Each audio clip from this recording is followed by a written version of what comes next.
Salut à toi, dans cette vidéo je vais te montrer pourquoi tout le monde utilise mal l'API de fal.ai, donc tu dois connaître sûrement ce site, c'est un site très connu pour la génération d'images et de vidéos. C'est un site qui est connu parce qu'il a une API qui est assez peu chère et qui est assez facile d'utilisation.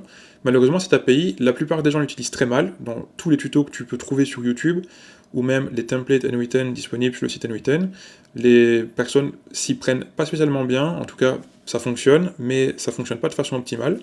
Et aujourd'hui, je vais te montrer comment le faire. Dans la deuxième partie de la vidéo, je te montrerai vraiment en détail comment procéder d'une meilleure façon. Si la vidéo t'intéresse et te plaît, n'hésite pas à me le faire savoir en t'abonnant à ma chaîne et en laissant un like à la vidéo, ça m'aiderait vraiment.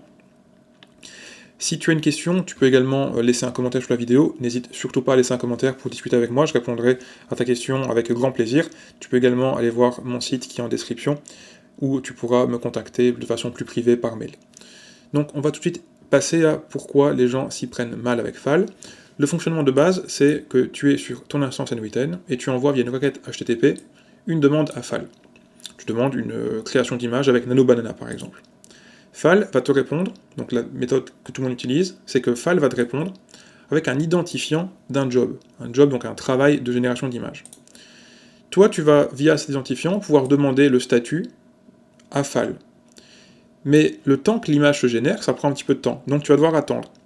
Et ce que les gens font, c'est qu'ils mettent dans n8n un nœud d'attente manuel, donc en général 15-20 secondes, pour après aller demander le statut, et la Fal aura normalement terminé son travail après 20 secondes, et va te renvoyer le résultat.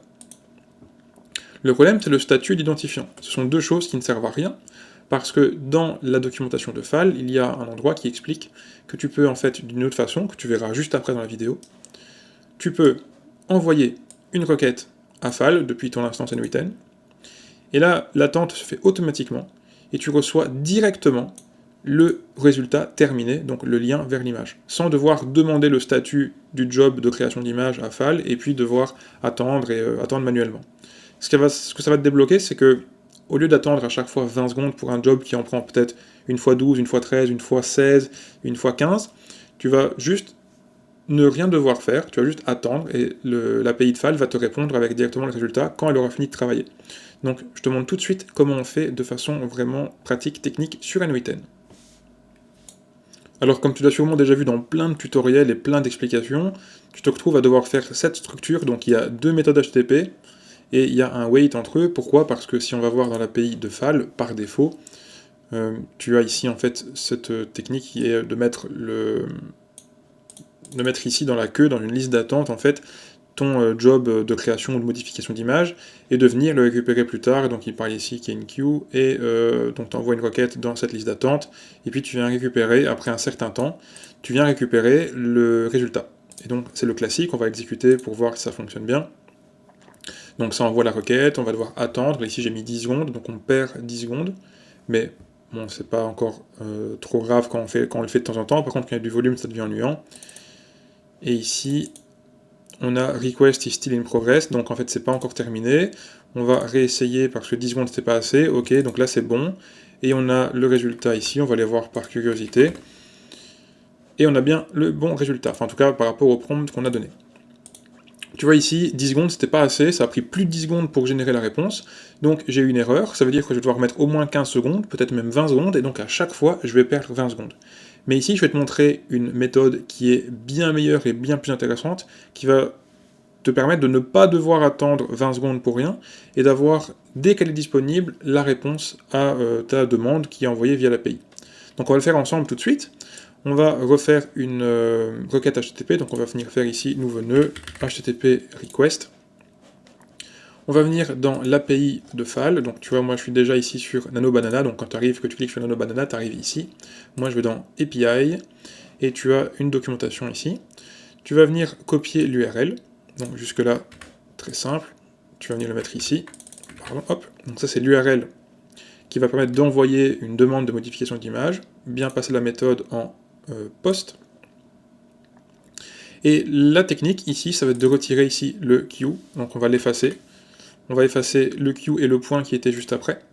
Je vais peut-être zoomer pour que tu vois mieux. Donc on avait ça, et on retire Q, et on retire le point. Voilà. Pardon. Hop. Ce qu'on va faire, c'est mettre l'authentification, donc c'est generic credential type, c'est un header auth, donc tu dois bien faire ça, et moi j'ai déjà file enregistré. Si c'est pas le cas, ce que tu peux faire, c'est venir faire new credential. Donc tu arrives ici, tu dois bien être en header auth account, important. Tu peux le renommer. Donc moi je vais mettre file. Name, tu vas écrire autorisation, comme ça, donc il faut bien l'écrire de cette façon ici. Ensuite, dans file, tu vas aller ici, donc on va revenir sur la page d'accueil. Tu vas dans manage, API keys. Tu vas faire une nouvelle clé. On va l'appeler test. Tu as la clé ici, tu la copies, tu reviens dans N8N, et ici, alors, tu cliques sur expression pour voir ce que tu écris. Tu fais key avec un K majuscule, espace, et tu colles la clé. Donc, tu dois avoir exactement ça, avec bien l'espace entre key et la clé que tu as collée. Autorisation correctement écrit ici, tu fais sauvegarder. Voilà, c'est bon, et tu peux l'utiliser. Donc, ce qu'on va faire maintenant, c'est tu dois cocher send body, parce que tu vas devoir envoyer, comme le dit l'instruction, tu dois envoyer des données. Donc, ici, on a un prompt et on a le prompt. Moi, je vais le copier. Donc, tu vois, ici, j'ai prompt. Je vais venir le recopier simplement ici, dans name, prompt. Et dans value, je vais mettre la demande que je veux envoyer. Donc, moi, c'est simplement la même que sur la démo, mais c'est là que tu vas pouvoir mettre le prompt que tu vas passer à Nano Banana. Normalement, tout est bon. Donc, je vais vérifier, mais ça me semble correct. Donc, on a bien mis la clé d'API, on a bien retiré le queue point, on est bien en post.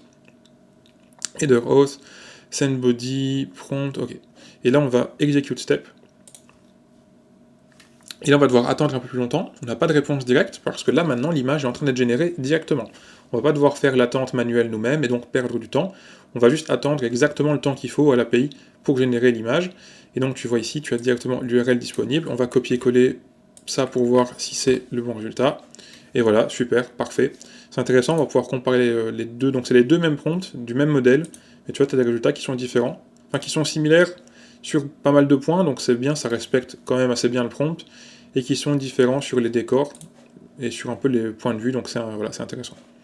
C'est important en fait, ce que je te montre ici, parce que tu viens en fait de simplifier drastiquement le fonctionnement de l'API de FAL. Tu ne dois pas à chaque fois t'embêter à faire un wait et ensuite ici à venir récupérer le. Donc quand tu exécutes ici, tu as en réponse une URL pour aller rechercher le résultat. Tu ne dois pas t'embêter à venir la récupérer pour venir avoir le résultat. Non, tu as le résultat direct, tu perds pas de temps.